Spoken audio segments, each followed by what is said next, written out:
But prior to 2020, you had most of the time, it was either, especially for technical roles, your job status was either like very elite or the company is pretty flexible with letting you be remote. But most of us is in the office.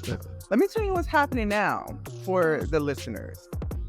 Companies, especially a lot of these big tech companies, the big tech companies, they hired all these people. You know, they really wasn't hit that hard by COVID. They really hadn't did layoffs. You know, now they're saying, oh, we're feeling the effects of COVID and laying off. Lie. Nobody wants to go back into the office anymore. And then, yes, quite naturally, maybe revenue has declined slightly, maybe, but not as much as they're claiming. What is happening, they're laying people off and they're rehiring for the same roles, but saying mandatory at office and is lower pay. That is the way to getting people back in the office. And literally, one of the big tech companies doing that. They laid off one of my friends. And I was like, oh, okay, yeah, all right. And then when I saw this job advertisement, I was like, wait, this looks like, right, ain't this your job? But it's definitely not that $300,000 salary. That salary was cut in half. And it also said salary and all. This video is being brought to you by Course Careers. What's going on, guys? If you're looking to start your IT career, then check out the IT course at Course Careers, taught by none other than the great Josh Medical. I'm pretty sure you heard of him. But we all know that it could be pretty pricey getting into IT, and this course is very affordable. And also, if you don't want to pay back those student loans like I have to, then this is the course for you. So check out the Course Careers course. My link will be in the description. Use code TEXTUAL50 in order to get $50 off of your course and get started on your IT career today. What's going on, everybody? Welcome back to episode 94 of the Textual Talk Podcast. Well, I'm your host, HD, and you know we always bring y'all those textual interviews, man. But in today's episode, we have none other than Miss Lisa G. She comes into the podcast with over 20 years of tech experience, working various roles from software engineering all the way up to being a director of product. She's also an entrepreneur herself and started her own company called UR Tech. And in today's episode, she's going to fill us in briefly on her background, some of the things that she worked on in her career, how she feels about tech influencers, why it's important for us to be Black people in this space, and also having mentors. And guys, look, this is part one. We will definitely be back with a part two, but I hope you guys enjoyed. And if you're listening on Apple Podcasts, Spotify, or Google, please leave us a comment. If you're on YouTube, hit the like button, leave a comment for the algorithm, and really just help us make the show better. But sit back, relax, and enjoy the show. How was your 4th of July? It was actually really, really amazing. I needed a reboot. And that's what I got this past weekend. Like, just from like coming off of 2 years of planning a wedding, getting married, all of those things, I finally like unpacked my wedding things. So it was a weekend well needed for me and my husband.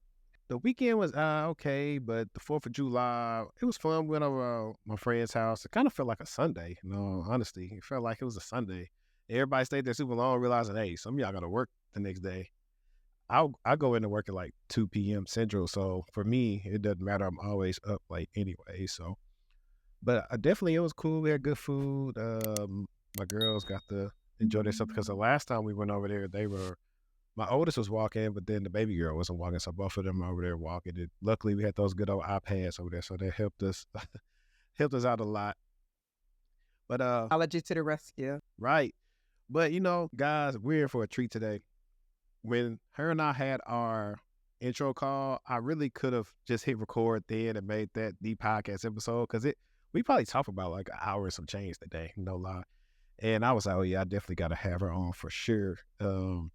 But you know, everybody's busy. It's the summertime, and I got her here. This is gonna be part one for you guys.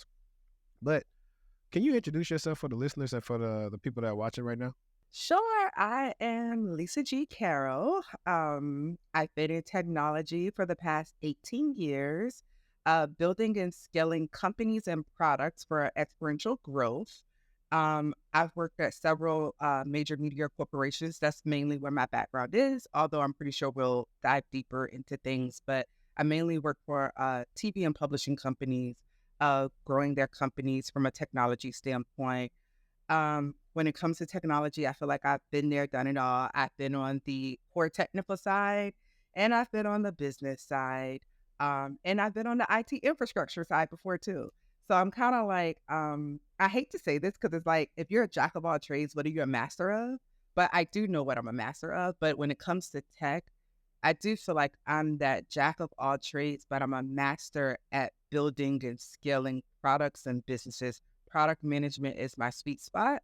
Um, but when it comes to like companies and things, what make me stand out the most, and I like to pride myself in this, I can build a product, meaning from a product roadmap standpoint, but then I can actually build it because I used to be a software engineer. So that's one of those things that a valuable skill set that nobody can ever take from me. That quote that you're talking about, because a lot of times people use it the wrong way. They always try to say, oh, a master of nothing or whatever, but it's a jack of all trades is a master of none, but oftentimes better than a master of one. Yep. And I think that's true, especially when it comes to being in tech. There, as we see so many different pivots, like you've been in the game almost 20 years, so it's definitely different from when you first got here to how it is now. And we've seen people who never worked on learning new things for their skill set or for their utility belt have hard times finding new jobs or, high paying jobs. They're still in the same jobs that you probably met them in and probably still complaining too. But I actually want to talk about that though. How have you been able to sustain 18 years in the game? Because I have a mix of people here. I have people who are veterans. I have newbies. And what I always try to tell people about tech is that it's different from traditional careers. Think about if you're like a fireman, policeman, any type of a job that kind of like a set thing where, you may learn some new things with laws or regulations, but for the most part, you could do that 20, 25 years, 30 years and not have to learn too much new things. For us, it's different. The days of, going to a factory job and putting in your 20 years, getting your pension and retiring, those days are over. So how have you been able to do this for 20 years? One of my favorite quotes that I like to tell people that, because I'm also the CEO and founder of my platform, You Are Tech. And the first thing that I tell everyone that comes through me for mentorship, the only constant in technology is change. And if you're not constantly changing and reinventing and staying up on your skill set, you will be left behind. Technology is a field that you have to continuously learn, no matter what avenue you're in. If you're in like the IT infrastructure, you have to stay up on those certifications. You have to be able to know the latest and greatest hackings and things like that. You have to be able to stay up on things. For software engineering, you have to be able to stay up on your coding skills. I know for me, when I was in college, mobile app development wasn't out. I'm probably telling my age. We were on Nextels when I was in college. Like, mobile apps didn't exist. So one of the things that when mobile apps got really popular, I used to go to Barnes and Nobles, read books. I started teaching myself mobile app development because I knew that that's the next wave. I have to stay ahead of my skill set to be able to stay relevant. You cannot get necessarily comfortable in technology, especially it's like if you're on the business side, if you're going to be a product manager. How can you build a product if you don't even know the latest technologies to try to implement to scale your product? Because as a product manager, you should be building new products for monetization, for scalability, and to be able to grow. But if you don't even know what the industry standards are, the latest, how can you do that? So you have to still stay up on top of your craft for that. So for me, I constantly stayed up on the latest trends. Like now, I'm learning more about AI, even though I've been involved in AI before. Now I'm going deeper of like, how can I incorporate artificial intelligence into some of the things that I'm doing? And when I say the things that I'm doing, I'm meaning on a personal scale, because I have done it from a business scale for one of my clients that I do work with. So it's those things that you have to take the latest trends that are happening and see how can you learn about it and how can you incorporate it into what your day-to-day is. That's a great answer, especially talking about AI, because that is all the rage. And so many people are scared of it that they're not embracing it, understanding AI is going to bring a whole new subset of jobs for people. You have the humans that have to interact with AI, make sure it's compliant, make sure it's not being biased, which we see it being biased already. So those are some of the bigger things that you're going through. Not to mention you do have a lot of people that are using these different AI technologies to bring us some products, some good, some weren't. Like for example, guys, I'm a team of one. So anytime I could find a product that can help my editing process to the way I could do short form content faster on YouTube and TikTok and Instagram, I try to look into it. And I found like this AI tool called Opus Clips. And it's pretty cool what they've tried to do with AI. It's not as good as a human yet, but it'll take long form content. It'll try to piece together, like if it's a focal point, cut out like pauses and string it along for like 40, 60 seconds. And it's been some good ones. And then there's been some that it's missed the wrong thing. And I'll either go back through and manually change it. But for the most part, it does help speed up something. I just throw the YouTube link on there. Within 15, 20 minutes, it's got, 12, 15 clips that I can choose from. And so that's cool. Yeah, and the point is, like, you may not be totally reliant on it, but it gives you the help that you need. And that's one of the things that I have been telling a lot of people with starting off simple, just using like ChatGPT, not saying you need to copy directly what it tells you when you answer the question, but you should take that and know, okay, so this is how I want to form my question. This is how I want to form my problem statement, or this is how I want to structure my resume. This is how my cover letter is going to look. It gives you a good starting point so that you're not thinking from scratch. And I'm telling people, you need to take advantage of it now while it is open source and it's free.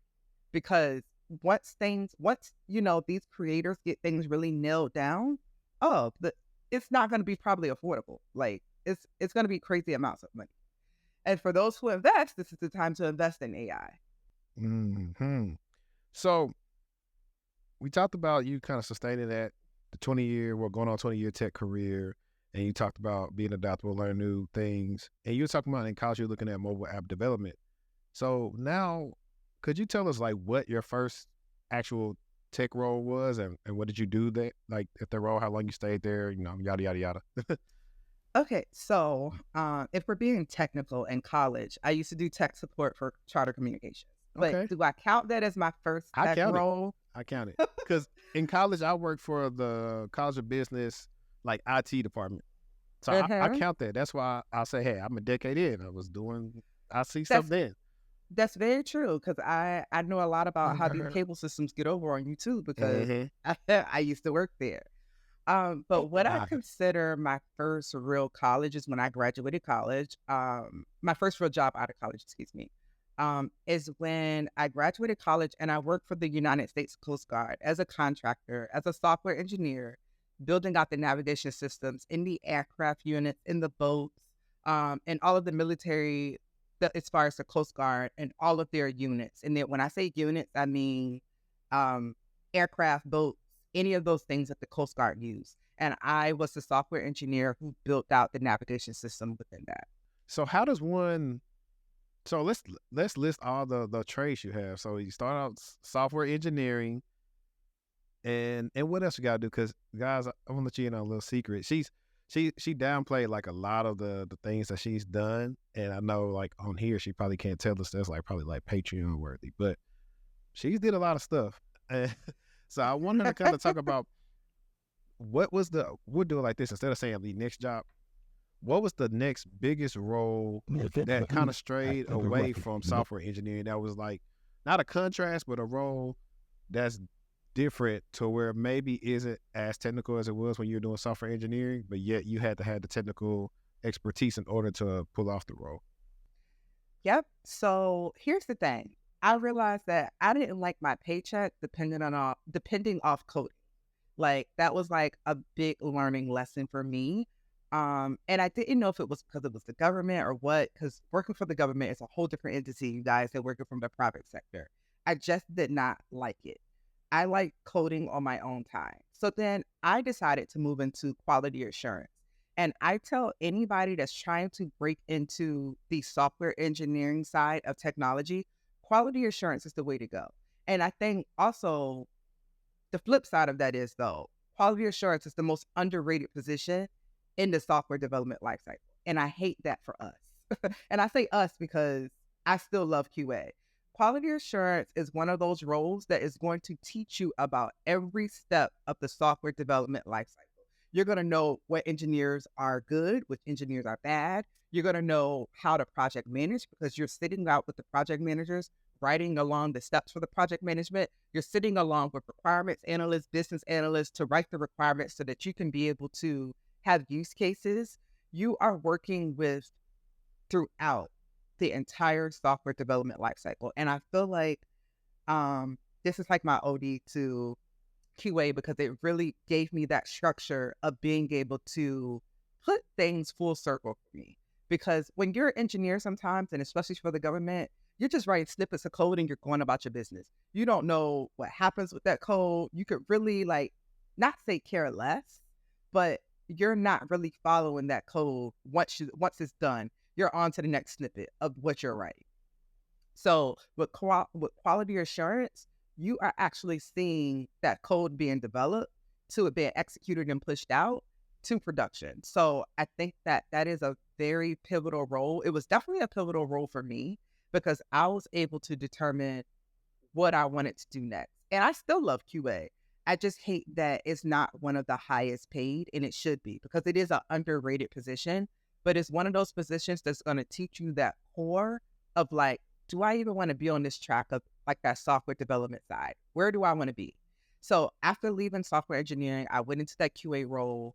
I was in QA for several years, and then I decided to move over to project management for a little bit because as QA, it's easy to transition into project management because You were saying that. I was like, this sounds like being a project program manager, seeing a project going from end to end and keeping up with the, if you're doing agile, the 2-week sprints and putting all this stuff in there and Scrum and all that. That sounds exactly like what you'll do there. Yeah, that's it. That's exactly. And I think that a lot of hiring managers don't necessarily see that correlation. And it's not until someone like me has to spell that out for them. So what I will say, that's my beef with with HR in tech, because it's they don't even really be understanding how jobs coincide and they go together and how they gain so much experience. Like someone from QA, how you're able to easily transition into a project or a program manager role, because technically you are kind of doing that already from a QA standpoint. You're just more so on a testing standpoint. You're looking at it from a different angle. Yeah, I definitely agree with that, especially when you're talking about HR. I think it's one of the craziest things to me is, for one, job descriptions are stupid most of the time. 2, sometimes the people recruiting have never did the job you've done, so they don't really know how to spot the thing. So they already have some type of bias because they are going off certain things. And here's the kicker too.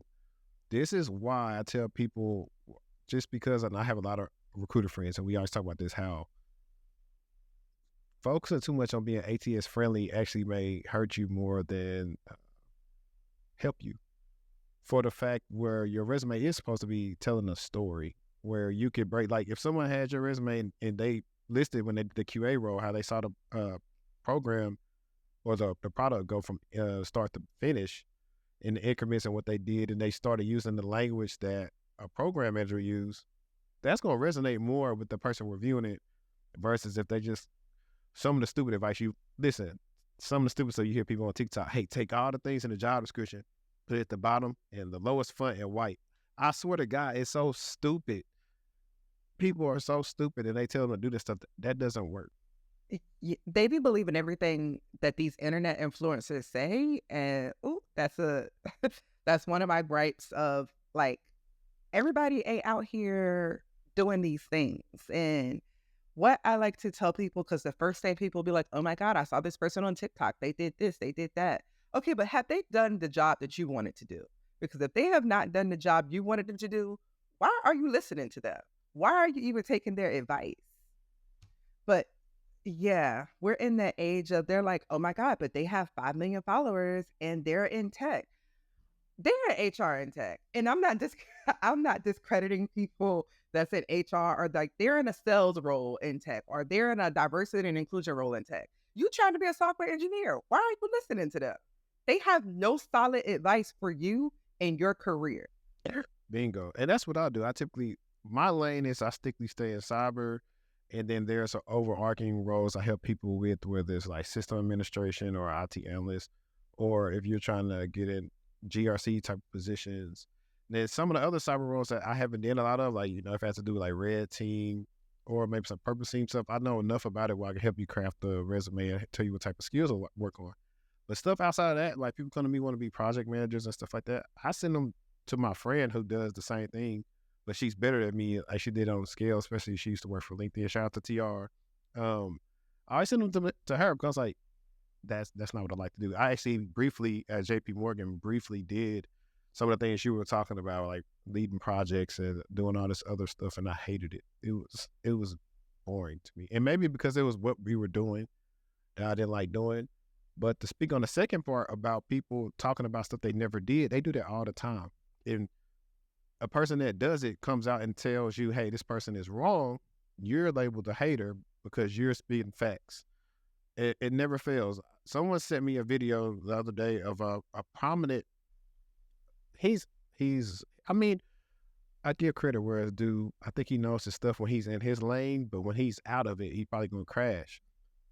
Because he made a video about people, hey, get this free training to be a SOC analyst. But the person's never been a SOC analyst, and they brought up a tool that could be used more than just what they brought it up for. And I was like, tell me you've never worked a job by showing me.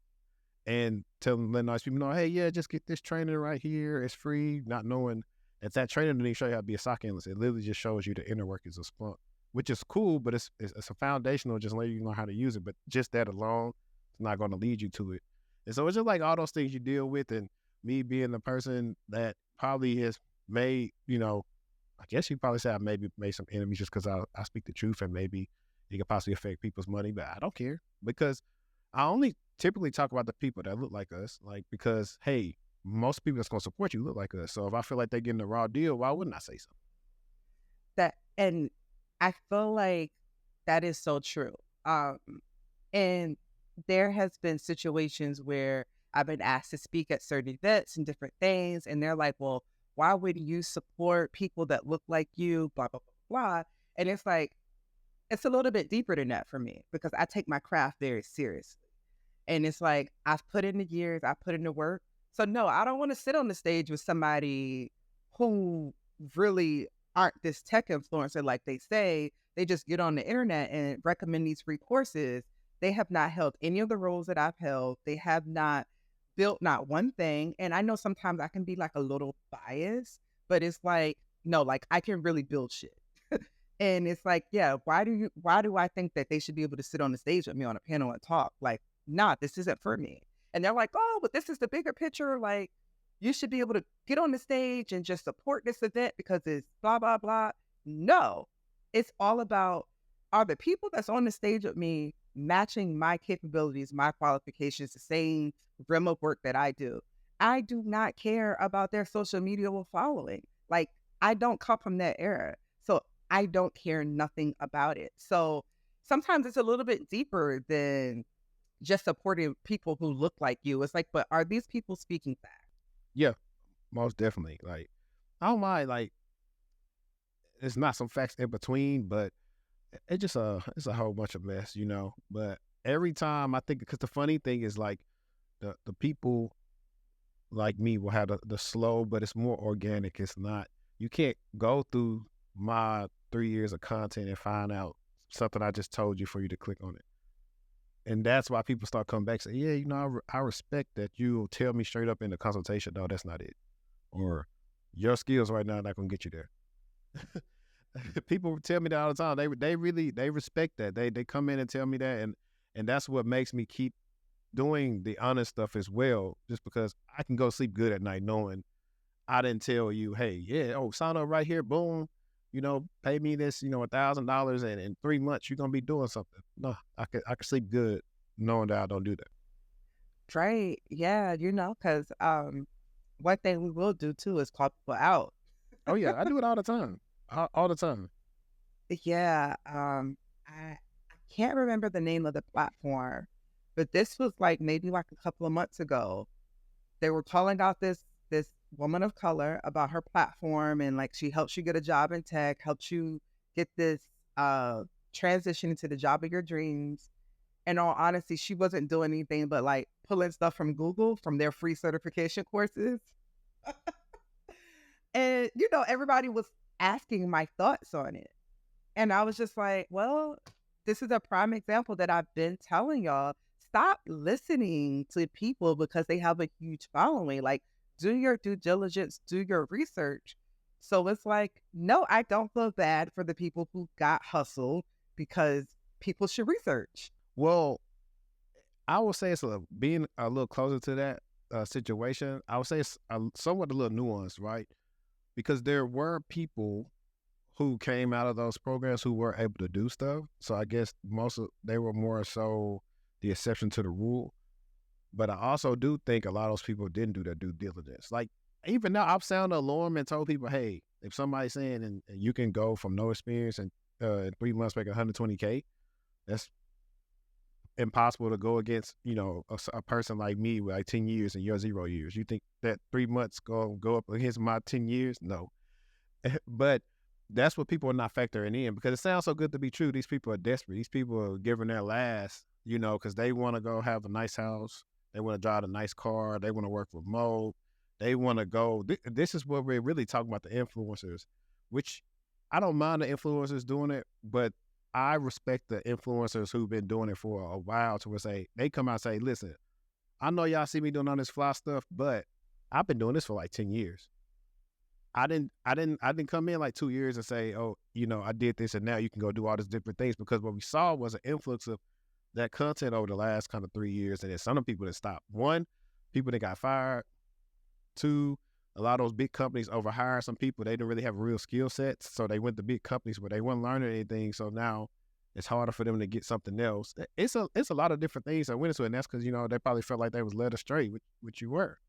But prior to 2020, you had most of the time, it was either, especially for technical roles, your job status was either like very elite or the company is pretty flexible with letting you be remote. But most of us is in the office. Yeah, we've definitely been in the office. And let me tell you what's happening now for the listeners.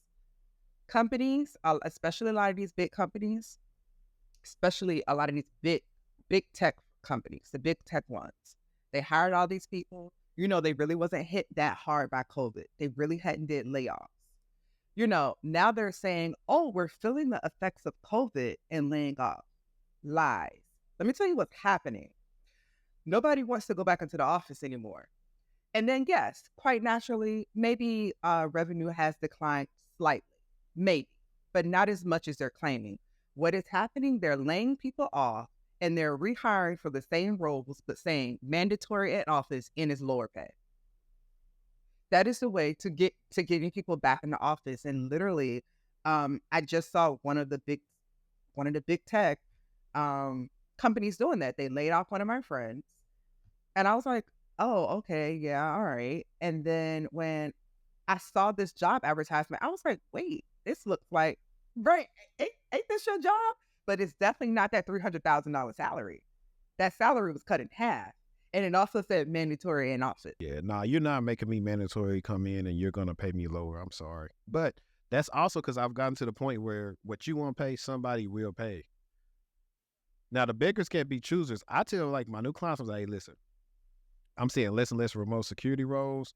Like they hit me up all the time and LinkedIn say, oh yeah, 2 days hybrid or whatever. I was like, for what I do, hybrid doesn't work for my lifestyle with everything I do. It just doesn't. It puts a damper on it. But I was like, for y'all newbies, if you got some skill sets, hey, I don't care if it's 4 or 5 days. Most of us start off like that anyway. Go in there and get that experience. And then when you can name your price, you can go work remote. Yeah, but you know what it is? This new generation don't want to work like that. They see people like me and you, and they're like, oh, well, she's always gone. She's always doing this. She makes her own schedule. She does this. Even for one of my clients, New York Times, people have always said, how have you been there 10 years? And I'm like, I actually do my job and I do it very damn good. Like, I do it really good. It may look like to y'all that I don't do much and that it comes off as lackluster because, you know, you guys see me just pop in and out of meetings, do things, but y'all don't know what I do behind the scenes to make sure that my work is oftentimes seen, but I don't always have to be heard. So, and it's like, I put in the work to make sure that that contract continues for me. And it has for the last decade.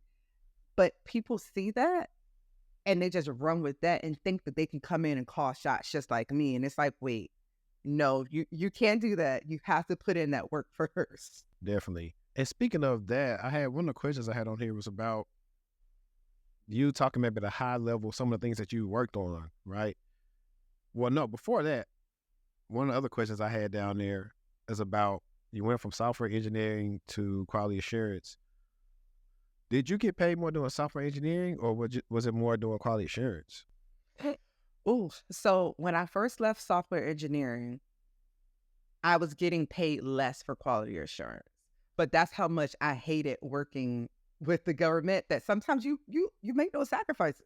Right, you make those sacrifices. But I became a director of quality assurance. So I end up making more. But then I'm one of those people that, like I said, I stay up on my craft. I got the contract to build out the NCAA March Madness app for college basketball for iPhone. That is when like iPhone had just really kind of like became this big thing. Everybody was doing apps and I built that app. Now that app bought me lots of money, clearly. That's the NCAA. Up front or is like back end money that you still get money from today? So that's where I will be very honest. It was a learning experience for me. I was probably 23, 24. I had no one to tell me, hey, you need to be negotiating royalties. So I got my money up front. Now, if I knew what I knew now, I would have been asking in my contract at that time for royalties for continuance money as long as that app is in the app store. But I had no guidance. I had no one, I was just learning as I went. And I feel like because I had no guidance, that's what made me start UR Tech, because it's like, I don't want anyone to jump around as much as I did to find what my sweet spot was. So I feel like my pay has fluctuated throughout my career, especially when I was finding out what I wanted to do. Because one thing about me, I didn't mind taking a pay cut for happiness, because the real wealth is peace. If you don't have peace of mind, you're not happy in that. And I learned that at a very young age. And I knew that being a software engineer that had to be on a company's time was not bringing me happiness. So I was okay with taking a pay cut. It's like, as long as you could pay my bills, I'm okay with it. So my pay kind of fluctuated depending upon the roles that I took. Now, what I will say now, yeah, I probably make more than most engineers, but it's like, I've been in the game for so long and my prices are very structured, very differently now. So yeah, I probably make most than most engineers. I wish I would have I put the wrong mic thing up today, but I need to get that Fat Joe saying yesterday's price is not today's price. Yes, that is very true. Yesterday's price is not today's price, because one thing I will say, recruiters always reach out to me. They always. And I'm like, you can't get me for that amount of money. You're going to have to like quadruple that in order for me to come in and do anything. And then I have my own set of standards now, what I go by. When a company does want to work with me, I have my own contract. They can't give me one. I provide them with the contract. Definitely. And that's a thing I've been pretty much seeing a lot of, like, you veterans having like your own companies and going about navigating that. I think a lot of us don't know about it. I honestly think that's the best way, because you can go find your own insurance wherever you need, but they can pay you. You can charge them whatever they want. Similar to like, the big four. Like if you work for a big four, then you get paid based on what they negotiated with the companies that they're working for. They pay the main Deloitte or EY, PwC, whatever. They pay them a lot of money, and then they just trickle it down to you. So that's literally how it goes. Literally how it works. That instead, like Deloitte or, some of those Accenture, they may get the contract and they're doing nothing but contracting contacting me like, hey, can you come in and do this? And we might have to do a episode on there, like taking out the middleman. Like, I think that'll be a good stream, whether we either put it behind like a paywall or whatever, just only because you want the people who really want the information to come in and like be serious about it versus, doing it. I see a lot of times people do like some stuff like I'll go live or whatever, and people like asking things that's not pertaining to us. Like, that's not what we're talking about here today. We got other resources for that. This is about, either you got a skill set or you want to learn how to, hey, start your business and make those relationships to where they know, okay, they can hire your company versus doing it this other way. Yeah. I for sure talk about that. I tell people all the time, because a lot of people do ask me like, well, how, they'll start their own company and they'll become a subcontractor of a subcontractor of a subcontract. And they're like, how have you wiped out all the middlemen? To sometimes when it comes to like, I've been in the runnings with an Accenture that, hey, we both up for the contract. And people are like, well, how did you even get on these companies' radars? And this is why coming from behind that keyboard sometimes is very important to do relationship building. It is extremely important to build relationships and always advocating for yourself and always being in rooms and asking questions. I am never too much of a veteran to go to a room, figure out what's going on, ask questions, and sit down and learn and take notes from other people sometimes, because sometimes I could be overlooking or missing steps in things. So being able to really be in those rooms and network, and especially as a woman of color, they will give you contracts. They prefer to give you contracts, and especially as a small business, you can get those same contracts as an Accenture, as a Dillette. Like, you'll get it. You just have to put yourself out there. Yeah, speaking of that, I'm glad that you brought up being a woman of color, because I wanted to ask you about how is it being, what do you consider yourself? Like, I see a lot of Black women or say call themselves like a double minority, being Black, also being a woman in tech. How has that been for you? We know this is, pretty much the white male dominated space, and it's very, like you said, when you did the first NCAA deal, you were younger and you didn't really have anybody to lean on. So that's one part. It's like hard to be in a room where you see another person that looks like you. Most of the time, you're the only one. How has it been for you throughout the years, maybe possibly dealing with either microaggressions or some prejudices or all these different things? How has that been for you? Wow. Okay, so my first instance where I felt totally disrespected was when I was working at a major media company, probably one of y'all favorite networks. I won't say the name. And I was hired as a director of product there. And it was their like town hall. It was my first week there, and it was having their town hall. And of course, like all the directors and executives of the particular org, were doing meet and greets. And I was the only woman of color in that room. It was other women directors, not that many, but I was the only one of color. And I'll never forget, a group of guys came up to me and was like, "Oh my God, are you the new assistant for the department?" And I like took a step back. I'm very vocal and I could be very blunt. And I was like, "Excuse me? Like, no, I'm actually the new director of product." And they were like, "Oh my God, is your name Lisa?" And I was like, "Yeah." And they're like, "Oh, I think you're our new boss." I was like, "Exactly. So you should probably step away, reset, and approach me again, because what you just did was disrespectful." And I called them out on it right then and there. And they just looked and they were just like, "Oh my God, I'm so sorry." They were like super apologetic. But I also set that tone of like, don't fuck with me. Like, don't approach me in that manner. Jumping to conclusions will always sometimes get you on fire. Because why would you assume that I was the new assistant? Like, what made you think of that? When clearly here I am, the director of their entire product organization. So that's probably been one of the most events that have stood out the most to me in my career. I would say that I probably don't have to really stand up that much to myself, because since then I feel like I set a name for myself. And usually how I've been able to get contracts with various companies throughout my career too is people know that I'm very stern, and I'm going to come in and I'm going to get the job done. And I think that word kind of traveled throughout the media industry. And if you work in the media industry, we all know each other. We're like a half degree of separation from everybody working together. So I would get calls, and I still get calls now of companies saying, hey, we need this product or this team whipped into shape. Can you come in and do it? Because I know you're going to get the job done.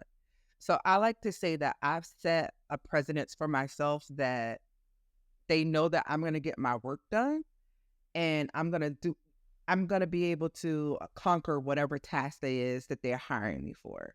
So that's what I like to take pride in. And I think I set that precedence on early for myself after those guys approached me with that manner. And like I said, word just travels really fast. And then I like to say my work speaks for itself. It's a new sheriff in town. That's why they went around telling everybody it's a new sheriff in town. But no, I definitely like that, because I don't know why you know what they say about when you assume. Yeah, They could have just said, hey, how you doing? What's your position? I could literally just ask you that. exactly. Now, this not last one, because it's going to kind of wrap up like the first part of this, but I briefly want to ask you what you feel about the rulings on affirmative action, and also currently how you feel about DEI. I know some friends that kind of work in that DEI space, and they all have different things to say about how they really feel about DEI behind the scenes versus what they can publicly say. But what do you feel about this latest ruling on affirmative action? So the latest rulings on affirmative action has been like very weird, meaning like in a bad way, because it's just kind of like, and I try not to get into politics and things because that's not my realm, that's not my expertise, and everybody's entitled to their own opinions. But also, this is where I'm like, y'all gotta vote, and I ain't talking about just voting for president. The elections that really count are the ones that's not the presidential election. Like, those are the elections that really count, guys, because look what has happened. Look who we have in the House, and they have allowed these things to take place. So I think it's really, really sad, because now I can kind of see like a modern day type of division happening. I'm not sure what I want to call it, but because I want to be careful with my words. I can just see a modern day like division happening, meaning where maybe we won't get into Harvard no more, and there's nothing we can do to say or prove that why we couldn't get into Harvard, even if you had like this 4.0 GPA. Yeah, I've been seeing different things about it. I've seen how it was a video by, what was it, Dr. Claude Anderson was saying about how initially affirmative action was supposed to be something else, and it changed into something else to where he was like, this isn't benefiting us as a whole at all. Because, they started lumping other races into affirmative action as well, and where they started benefiting a little bit more from us. Like, I've been recently seeing how some of the Asian community were like trying to back affirmative action when I think they still are doing good getting into the Ivy Leagues. And someone did a quick study, it's either Yale or Harvard or whatever, but he brought up how, hey, y'all are mad at everyone else about affirmative action when you should be looking at the legacy students. They say legacy students make up like, 70% of the school, and they wouldn't be able to get in unless they were in legacy.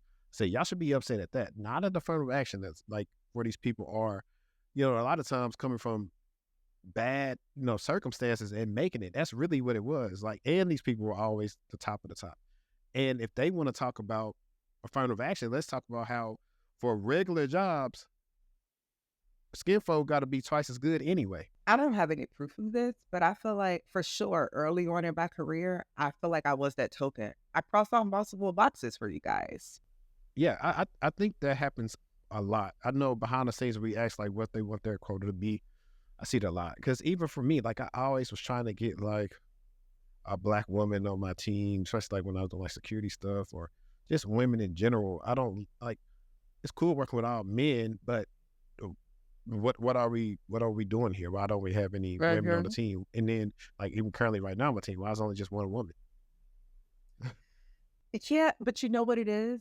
I have a story that I can talk to about that. And I don't even know if my best friend would want me to share it, but she's also in your field in cybersecurity. She works with a team of all men. She should come on part 2. You know what? I could probably convince her. She's one of those techies. You know, one thing I'm gonna say about us tech people: some of us talk, and some of us live under a rock. And sometimes I'm one of those people that live under a rock too. Sometimes, so she's not one that's gonna publicly speak, but I know that I've been helping her through those issues that she experienced in the workplace. She is the only woman on a team of maybe about 15, 20 men. And one of the first questions they ask her is like, oh, when you gonna have another baby again? Why are you asking me this, sir? See, like, I had a joke, but I'm gonna save it because I got, we just like they want to ask that. I got other jokes we can ask them too. And that is what I said to her. I was like, they say these things because you don't snap back. Me and my mouth, I'm gonna always have something to say back because I'm not gonna let you get away with it because then you're gonna think you can do it again.